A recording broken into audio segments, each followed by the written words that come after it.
Hi, everybody. Let's go ahead and get started. So welcome to the Statistics Solutions webinar on graduate work and graduate writing strategies for social science dissertations. This is kind of a general webinar for, the kind of work and the kind of writing to expect when you're writing your dissertation. So before we get started, I just want a few minutes who we are, what we do. Statistics Solutions. We're a full service consulting, dissertation consulting company. It involves all kinds of support. We have a complimentary consultations. So you can see, you can talk to somebody, see what we offer, see if it's right for you. This is our contact information, and we will come back to this information at the end just to remind you. Okay, so let's get started here. Introduction. This is what we're going to be covering today, the sections. Okay, so as you can see, it's kind of a general approach to not only to graduate work, but the writing and the specifics of, the social sciences dissertation, the expectations, the things you're going to have to know to move forward. So there's no kind of surprises, and you can get yourself prepared. So what's a study?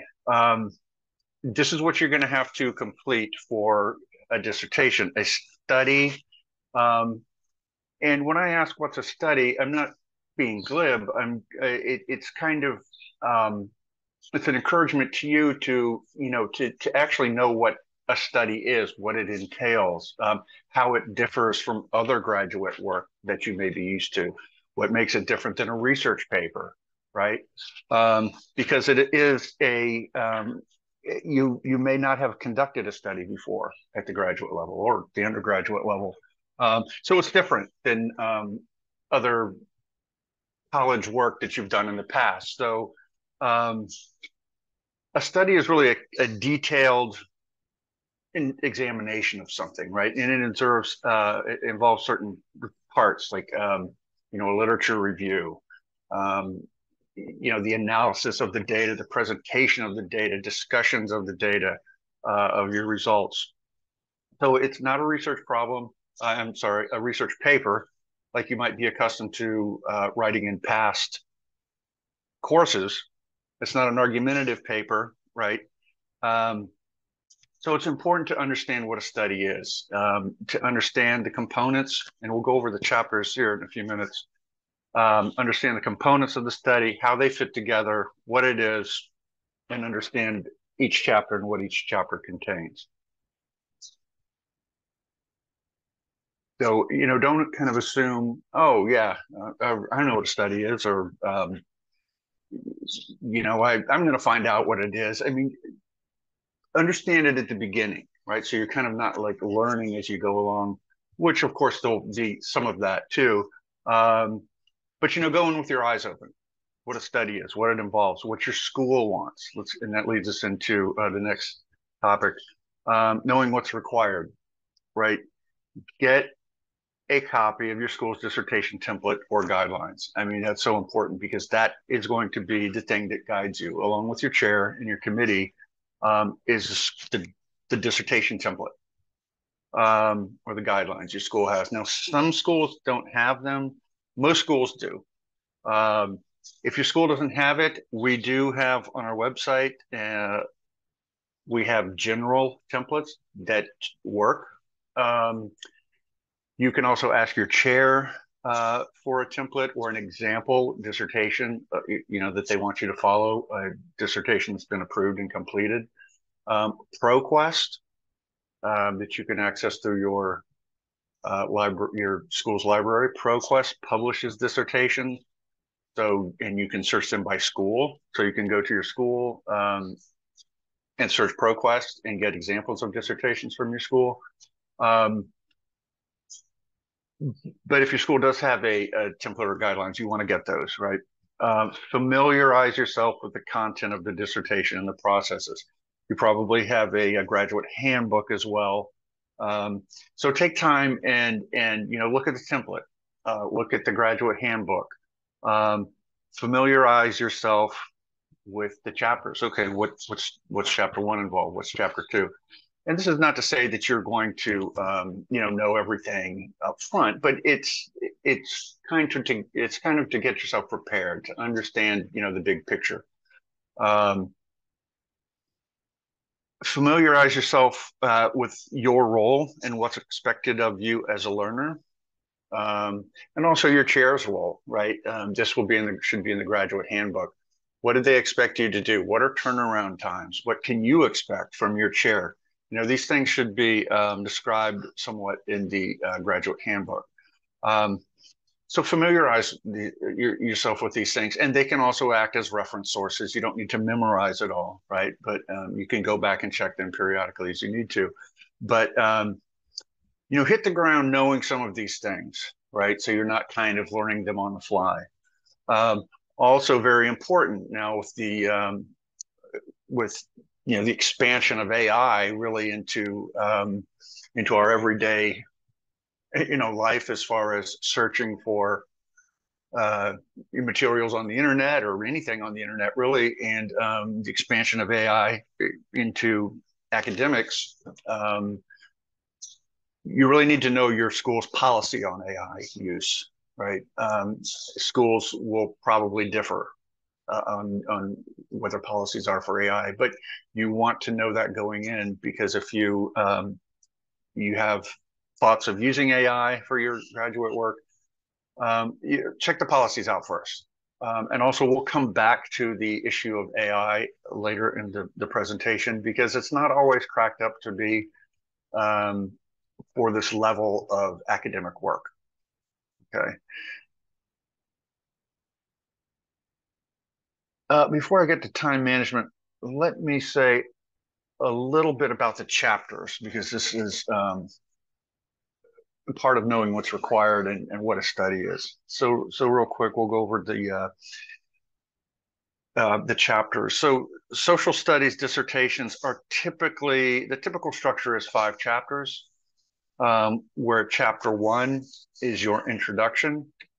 And this is where you discuss and you answer the questions basically of the how, the what, why, and the how of your dissertation.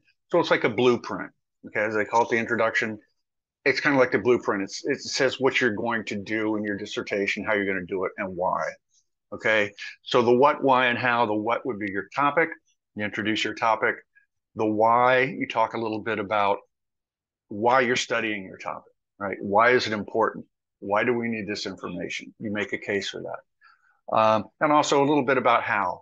That's the methodology, right? How are you going to conduct a study?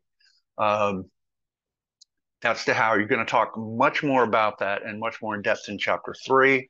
You're going to outline details of how you're going to conduct, but in chapter 1 you're going to talk a little bit about it. You're going to preview it. So the what, why, and the how gets covered in chapter 1. Again, think of it as a blueprint, what you're going to do and why you're going to do it. Now it has specific sections in it. And again, your template from your school, or if you use a general template, our template, it will have these sections in it. And these things include like background of the study, significance of the study, research questions. So kind of familiar yourself with those sections. And usually a good template will have descriptions of what goes in those sections. Chapter 2 is the literature review.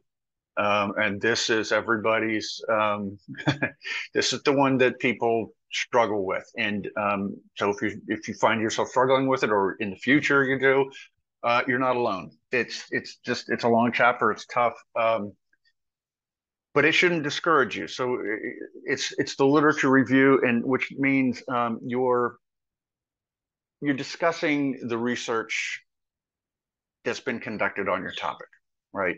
The idea, if you pull back and look at the purpose of the literature review, it's not only to contextualize your study, but it's also to make a case for your study, right? So you're reviewing the literature, you're looking at what people have done in the past, you're looking at trends in the research, you're looking at weaknesses or things that the previous research hasn't covered.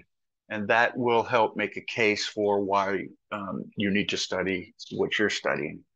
So part of, the overall purpose of the review is to help support the need for your study, to help support the research problem. The chapter 3 is where you, in great detail, you discuss your methodology. What's your research design? What's your approach? Is it quantitative? Is it qualitative? What kind of, research design are you choosing and why? You're going to have to have a rationale for that. It discusses things like setting, participants, ethical considerations. And again, a good template will have descriptions of the section, what goes into the sections for this chapter. Chapter 4, and the 1 through 3 is called your proposal because you haven't actually conducted your study yet. This is what you're proposing to do, right? That's the 1 through 3. Usually once you get that approved, you move on to something called IRB, which is Institutional Review Board. They review it for things that make sure that you're doing things ethically, and especially if it involves human subjects, asking people, giving people surveys, interviewing people. They just want to make sure that your approach is sound. Then you usually have to defend the proposal. Once you defend the proposal successfully, you can move on to data collection. And that's where chapter 4 comes in. Chapter 4 is your results. This is where you've collected your data, you've analyzed it, you present your results in chapter 4. Chapter 5 is the chapter where you discuss your results. You just, what you interpret what they mean. You also discuss the implications for practice, the implications your findings have for further research. And it also kind of culminates the study. And the 4 and the 5 come after the proposal, and in its entirety, those 5 chapters constitute your study, your dissertation. Now, what kind of writing can you expect to be doing? I mean, this is advanced scholarly writing, right? So it's resource rich. In other words, it's heavily cited, right?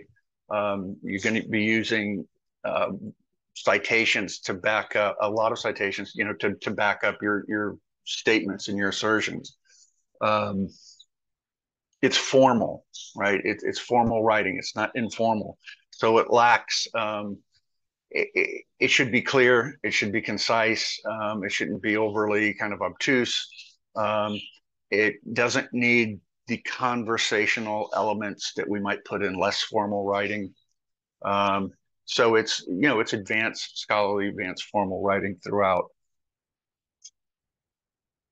Okay, moving on. That's the time management. So this is going to be a key to getting done, getting your dissertation complete. And it's like anything else, right? Any other project. Or say taking the example of getting into shape. Like you want to get in shape, you go to the gym or you jog or whatever you do to get into shape, you need to stick with it. You need to manage your time, right? If you don't, then you don't see results, right? No, I don't feel like running today. I don't feel like going to the gym. It's the same thing with your dissertation. If you want to be productive, you need to manage your time wisely. Because, as I like to say, life never takes a break, right? There's always going to be something that needs to be done. A child needs to be, carried to soccer practice, or, some things needed from work, some extra work at work. You need to stay late. There's always things going on. So you need to, part of time management is making a work schedule for your dissertation. Every day is ideal. It doesn't have to be every day. It can be every other day, but it should be regular, right? And not like once a week, right? A little more than that. You need to keep your kind of finger on the pulse. So schedule routine work times and keep them. That doesn't mean you can't, kind of not keep them once in a while, but for the most part, you need to kind of stay on top of things. Um, this can involve, it can involve researching, it can involve actual writing, but something, be doing something for your dissertation to move it forward on a regular basis. Binge writing is a terrible way to move forward.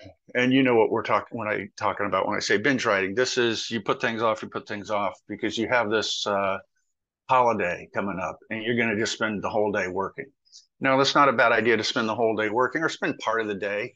But that kind of binge writing where you don't do anything and then you just do a lot of things at one time, it's tough because you don't stay engaged. You have to go back and go, okay, where was I? What was going on? You have to spend a lot of time, getting back in the mindset, remembering what you're doing. You don't stay engaged with it, on a regular basis. So it's take advantage of opportunities when you get them, but don't make binge writing like a strategy. It's not that productive. The best thing to do is just to have scheduled work time, and it doesn't need to be a lot. It can be an hour a day, hour every other day, but something that's regular and that you keep.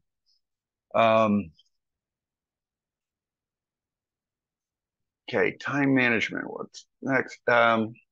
Staying focused, alignment.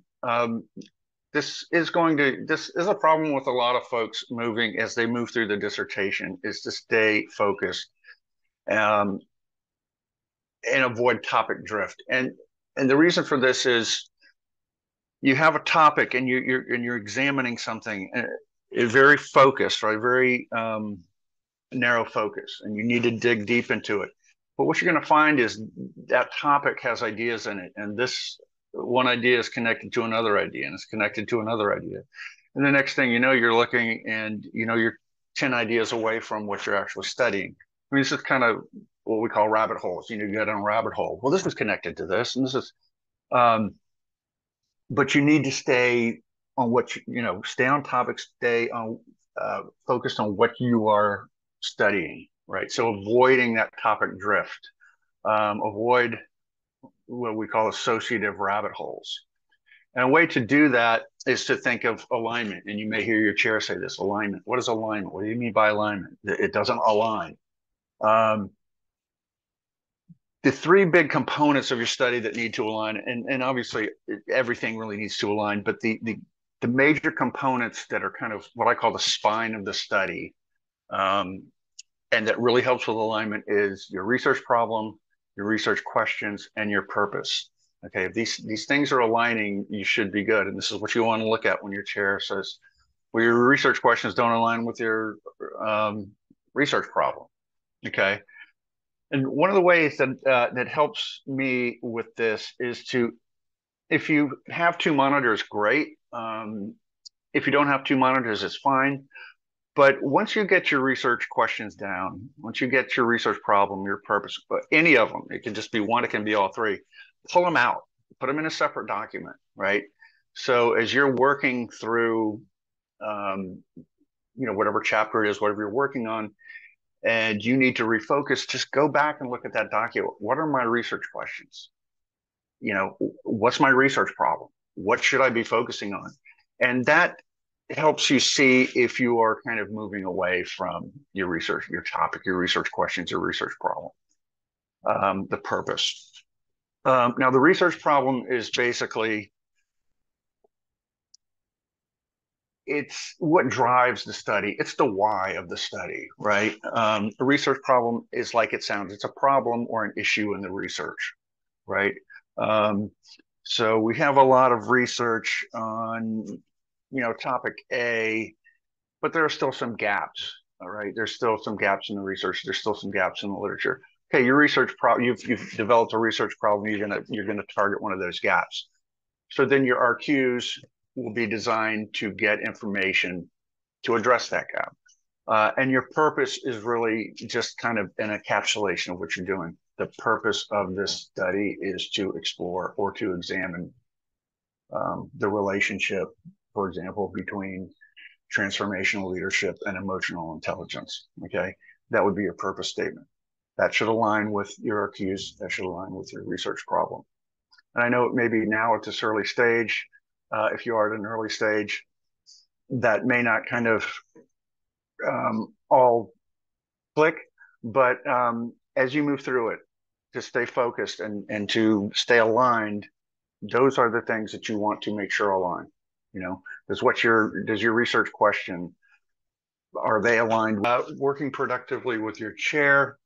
Okay, your chair is going to be, your point person. This is going to be the person you're going to be working with the most. Obviously, your committee as well, but your chair is going to be the person that you are likely to engage with the most. I mean, sometimes a committee member will kind of take on like an extra role and kind of help you maybe a little more than your chair does sometimes, but your chair is the person.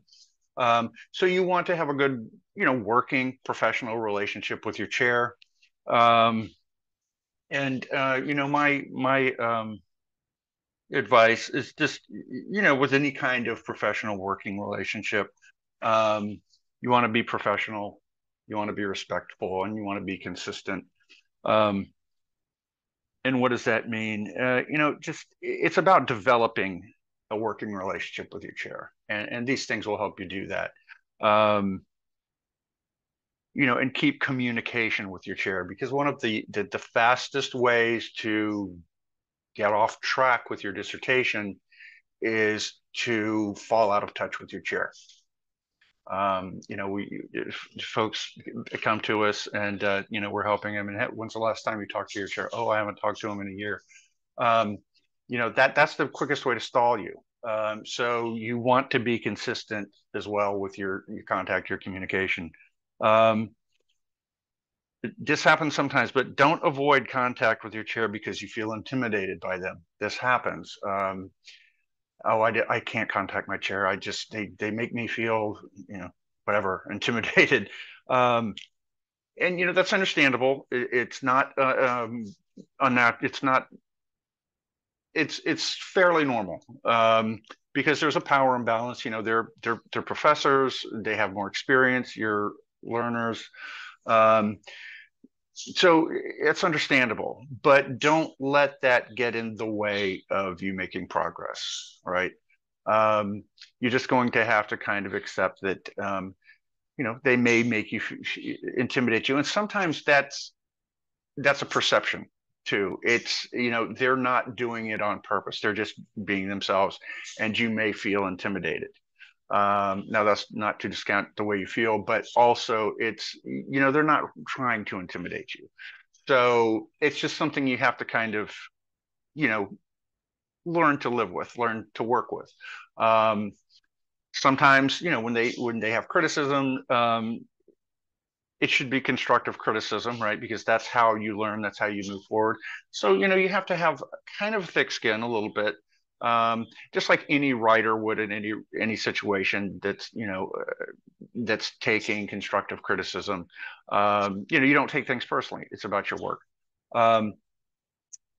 So don't fall out of contact with your chair. Try not to feel intimidated by them. And if you do, just understand that it's not uncommon. And it's about the power differentials, and they're not trying to make you feel intimidated. It's just sometimes the way we feel.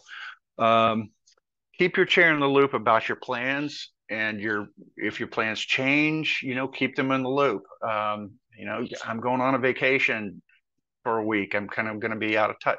Let them know, right? Or whatever. When you have deadlines, make your deadlines. If you can't make it, the deadline, keep them in the loop. Okay, I'm going to get this to you. I can't get it to you today, but I'll get it to you in 2 or 3 days. Keep them in the loop about your plans, about your changes, and know that chairs differ. Chairs are people. Some are extremely helpful. Some may not be as helpful. It's depends on a lot of things, the project, the chairs themselves. But the onus on, no matter how helpful they are, the onus is on you to, as a learner, to be responsible for your work, to be responsible for initiating contact. What do we have going next? what's the next deliverable? I mean, stay on top of things. Don't expect that your chair is going to kind of lead things for you. They're definitely there to help you and to direct you and to support you, but you're the learner, so the onus is on you to keep things moving, to know what you need, to ask them if you need guidance. Um, Also, this is going back to something we talked about at the beginning, reading the graduate student handbook and the expectations. I mean, there are usually in graduate student handbooks, the expectations of the chairs and the students are laid out. It may sometimes include the expectations of turnaround times. Um, they're busy folks, but turnaround time should be reasonable for both parties. They need some time to look over it and get feedback to you.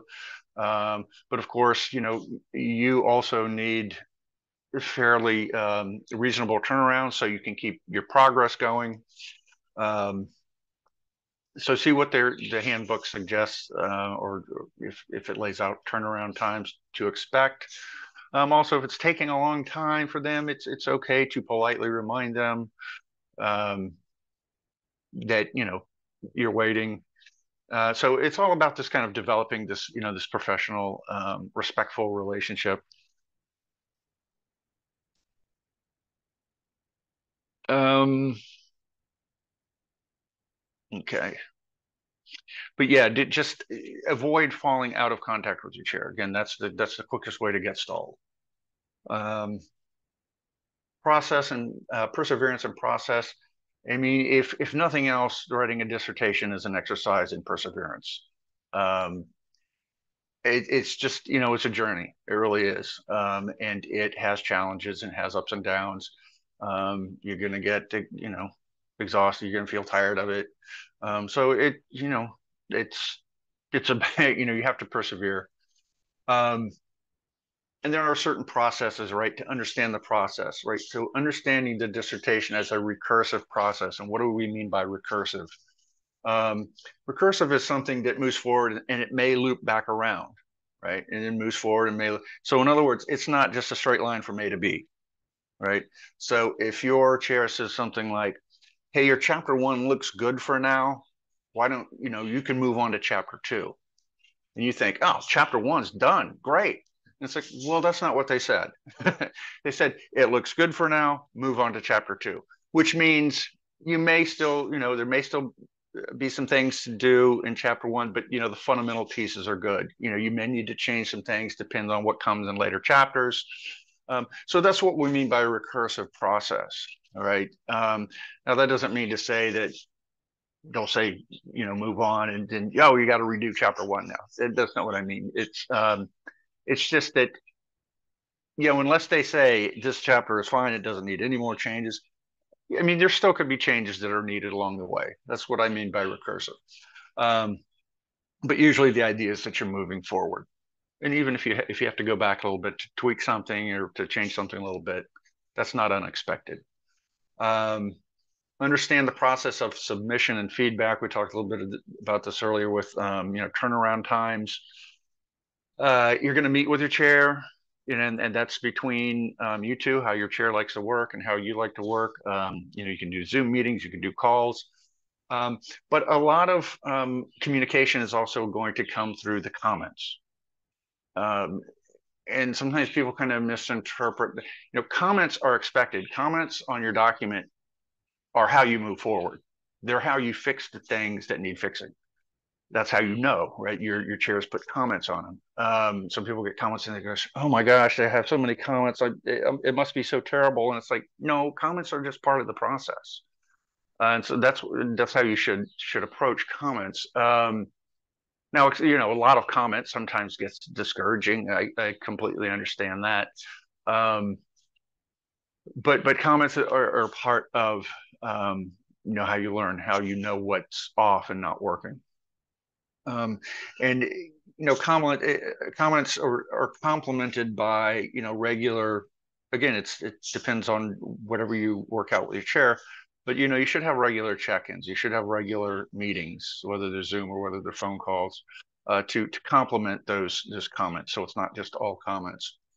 Yeah, and the role of purpose of comments we talked about. Okay. So that's kind of part of what to expect. And the process going further is, you address this comment, okay, you address that one. If your chair is happy with the way you addressed it, fine, that one's done, right? And just keep moving on until there are no more comments. Okay, let's see what's next. Stress. And when we get to pro tips, I'll talk a little bit more about comments too. Stress, anything like this is going to cause stress. The dissertation can be a major stressor. The best way to reduce stress is I know sometimes people think, well, if I don't think about my dissertation, I won't be stressed out. Well, that just causes more stress down the line. The best way to reduce stress is by staying engaged with your study. Now, it may stress you out because you're dealing with your study, but at least you're not avoiding it, right? You're working on it. You're making progress. And that progress is going to help you reduce stress. But then you're going to hit a new chapter, and that will have its own set of challenges. So in the long run, since it's a journey, it's a long race, right? Perseverance, we talked about that. You're going to have to find some stress relief strategies that work for you. And you may already have those in your life, to deal with non-dissertation related stress. Exercise is a good one. Walks, just unplug, go to the beach, whatever works for you. But work those stress relief strategies into your overall strategy. Your overall work strategy. Take, if you've been at it good, you take a day off. Take a weekend off, whatever. De-stress. It's okay, just as long as you don't, kind of just check out and just take an extended vacation, right? But just know that stress is, it's part of it, and it can affect you. All right, pro tips, just things, moving forward to think about and to help you. References. Keep track of your references early and throughout the process. Right. And you can use, there are reference management tools. Zotero is one. Let me put this in the chat. Whoops. Zotero these are reference management tools. Mendeley is another one. EndNotes. These tools help you keep track of your references. And you should, and even if you don't use one of these, I don't recommend one over another one, just whatever works best for you. Just go kind of look at them and kind of do some research, see what they're about. Even if you don't use one, have a system that you devise. It could be using just a Word doc. Here's the references I'm using now. Here are the ones I might use. Have a running references sheet, right? So, the idea is the ones that you actually use in your document, you're going to put on your references page. But there may be ones that you consult that you don't actually use, that you read. You may want to keep another document for those references, right? The ones that you've referred to, that you've looked at, you may use, you may not, but they don't appear in your document yet. Okay. And then actually have your references that do appear in the document. This is going to cut down on a lot of headaches later. If you don't start this early at the beginning and keep track of it as you go along, you're going to have to reckon with that at some point down the line, right? You're going to have to get that references page together, reference section together. It's going to have to include everything you have in your document. If you have to go back and look at all the things that you've used, it's going to take time. It's going to be a pain in the neck. So keep track of your references early and throughout. Use two monitors. I know everybody can't use two monitors or may not want to. It's just kind of a game changer. Once I started using two monitors, it really helps just having, different things up. Now, you can use, individual windows. You can use a single monitor and have things open in individual windows. That works too, of course. This is especially good too when you remember the thing about alignment. You have a window open, you either have another monitor or another window. You have your research questions, your research problem, and your purpose, over there, so you can refer to it as you're working to make sure you don't get off track. Learn your tools. So if you're going to be using, Word, of course. So, and maybe learn some of the basic things about Word that you need to know. You're going to probably be doing a PowerPoint defense at some point. Learn a little bit about PowerPoint. You may be using some extra software. If you're doing qualitative, you may be using software, quantitative. Learn about these things a little early, not everything, but what you can. So when you get there, you don't hit a learning curve, right? And then you have to do the actual work and learn about the tool at the same time. The search function is your friend. And, this, for some of you, if you already know this, fine. But I know I sometimes I talk to clients and they want to show me something in their document and they're scrolling and scrolling and scrolling to find it, page after page. And, just use the search function, right?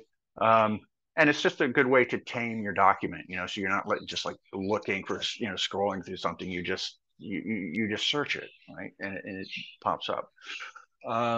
Google Scholar is your friend. And Google Scholar is a good place to start. It's not the be all end all by any means of search tools or databases. But it's a good place to start. It's easy to use. It casts a wide net. It also will do things like, say you're using a source that's out of date. You want to see who has cited this source, more recent, citations using this source. You can do that, and that helps you kind of, if you need to update your sources, like your sources are out of date. So it can be helpful for things like that, other than just finding sources. Use your resources and support. So in other words, reference librarians. When you get to for example, your chapter 2, your lit review, a reference librarian will be invaluable. They're going to, and don't feel that you're, I don't know, that it's part of their job. They're happy to do it. Reference librarians is to guide students in searches, right? How to search, what to search, search terms, the databases. So any kind of resource that you can use online, there's resources online, including us. When if you're doing a qualitative study, something like you have you have interview data, maybe it's recorded, you need it in transcriptions. There are transcription services, and they're not that expensive, but they're going to save you a lot of time if you can afford it. So there are resources that you can use, right? There are things out there. Anything that helps you, use it. If you don't know something, look it up. This sounds so simple, but I am from a generation that I'm not a digital native. And it took me a long time to just remember, hey, there's so much information literally at your fingertips, at the computer or your phone, right? If you have questions about something, just look it up, right? Sometimes we want to ask somebody, it's just easier, or that's kind of our default strategy. You ask somebody. And that's not to say, if you hire us, you can certainly ask us questions. You can ask your chair questions, completely fine. I'm just saying there's a wealth of knowledge out there on the internet, on YouTube. So just remember that, if you don't know something, look it up. I think, let's see. Oh, one more thing, using your resources. I mentioned reference librarians, but also example dissertations too. And I mentioned that earlier on in the presentation. Look at example dissertations. Sometimes, you have a template or guidelines for a chapter. Theoretical framework, for example, there's a section, and you're going to read the description and go, I still don't know what to do. Right? So You might. Examples are good in those cases. You can go to an approved dissertation in your area from your school, and see what a theoretical framework looks like, right? What somebody did, what the information they put in there, how they handled that. So those are good resources too. Also, one more point, I think I missed it going through it, but this is about turning in work. Um, when you turn in work, it doesn't have to be perfect. Nobody expects it to be perfect because you're learning. But what is expected is that things that are in your control are handled. That means don't hand in shoddy work. I mean, especially like formatting, and again, things don't have to be perfect, but do the best you can. Make it look good. Make it sound the best you can, right? You're handing this work into your chair. If you hand in sloppy work, like say, the font's different size, I'm talking about simple stuff like that. Um, the headers are all wrong based on what your template is asking for. Um, that sends the message, right or wrong, to your chair that you're sloppy or you're lazy. And I'm not saying not to say that you are, but that's the kind of message it can send, right? So things that are in your control that you can get them right, or as well as you can, right? Because there's a lot of things that are going to be really challenging, right? Like what theory to use, or how do I hook this theory up to what I'm doing? Those hardcore content things. But the other things that are in your control, get as many of those right as you can, right? And there are things you don't have to fix later, right? Okay, because this perception in the mind of your chair is, it does influence things. All right. And that's it. Again, I apologize about that. Now the storm is gone. It's passed right on through. I apologize about the power blip, and I appreciate you staying on while I work that out. Again, here's who we are. Um, Here's our contact information. Consultations are free. Um, and someone will talk to you about what you need and what we offer, and you can make a decision if that's right for you. And we offer a wide range of services. Now, if anybody has any questions, I'm happy to take questions. You can type them in the question and answer box.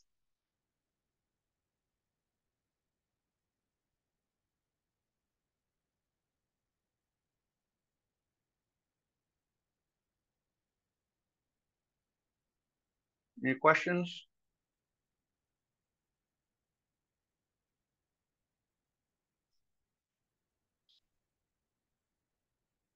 I'll give you a minute if you're typing.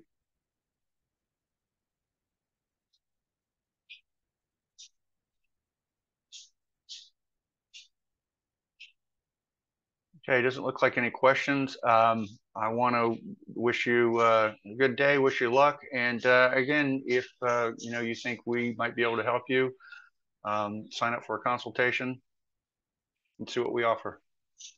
Great, everybody. Thank you very much. Take care.